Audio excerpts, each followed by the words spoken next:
Pemerintah baru saja mengumumkan ekonomi Indonesia tumbuh 5,12%, salah satu yang tertinggi di G20. Di atas kertas, ini kabar baik. Tapi di pasar, di jalan, banyak yang justru merasa hidup makin berat.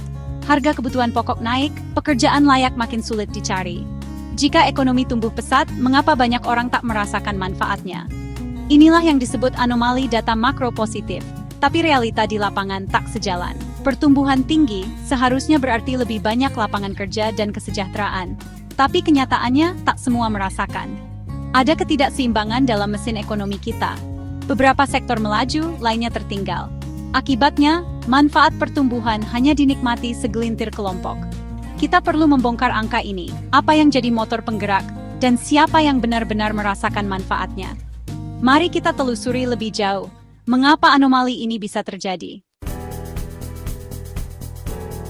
Untuk memahami ketimpangan ini, kita harus tahu mesin penggerak ekonomi Indonesia.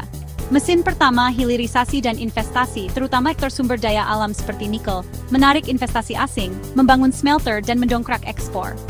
Mesin kedua, sektor jasa dan proyek strategis nasional, transportasi, infrastruktur, ekonomi digital, yang memodernisasi ekonomi dan menyerap tenaga kerja. Mesin ketiga, konsumsi rumah tangga dan industri manufaktur domestik, tulang punggung ekonomi, bergantung pada daya beli masyarakat. Masalahnya, hanya mesin pertama dan sebagian mesin kedua yang benar-benar melaju.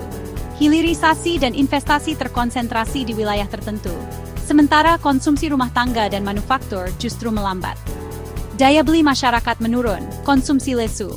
Fondasi ekonomi kita justru melemah di sektor yang paling dekat dengan rakyat. Bayangkan ekonomi Indonesia seperti pesawat besar dengan 3 mesin.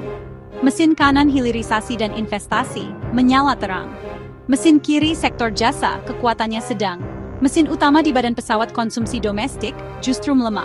Hasilnya pesawat memang terbang tinggi, tapi miring dan tak stabil. Mereka yang dekat dengan mesin kuat, pelaku usaha tambang dan investasi, menikmati perjalanan. Sementara mayoritas penumpang, pekerja, petani, UMKM, merasakan guncangan. Pertumbuhan yang hanya bertumpu pada 1-2 sektor sangat rapuh. Kita butuh semua mesin bekerja harmonis agar seluruh penumpang, rakyat Indonesia merasakan manfaatnya. Inilah alasan pertumbuhan tinggi tak selalu berarti kemakmuran merata. Ketimpangan ini sering disebut K-shaped recovery. Ada yang naik, ada yang turun. Sektor seperti pertambangan dan teknologi tumbuh pesat, tapi industri padat karya, pertanian, dan UMKM justru tertekan. Jurang ketimpangan makin lebar, memicu kecemburuan sosial dan potensi instabilitas. Ketergantungan pada komoditas seperti nikel juga berisiko. Harga global fluktuatif, ekonomi bisa goyah jika harga jatuh. Jika mesin utama tiba-tiba mati, pesawat ekonomi bisa kehilangan ketinggian drastis. Kita tak bisa hanya mengandalkan 1-2 sektor. Fondasi ekonomi harus lebih beragam dan kuat. Inilah tantangan besar yang harus segera diatasi. Pemerintah perlu menyeimbangkan kembali mesin-mesin pertumbuhan. Pertama, perkuat daya beli masyarakat. Jaga harga kebutuhan pokok, pastikan bantuan sosial tepat sasaran. Kedua, sambungkan rantai pasok antara industri besar dan ekonomi rakyat. Wajibkan penggunaan komponen lokal, libatkan UMKM, serap tenaga kerja lokal.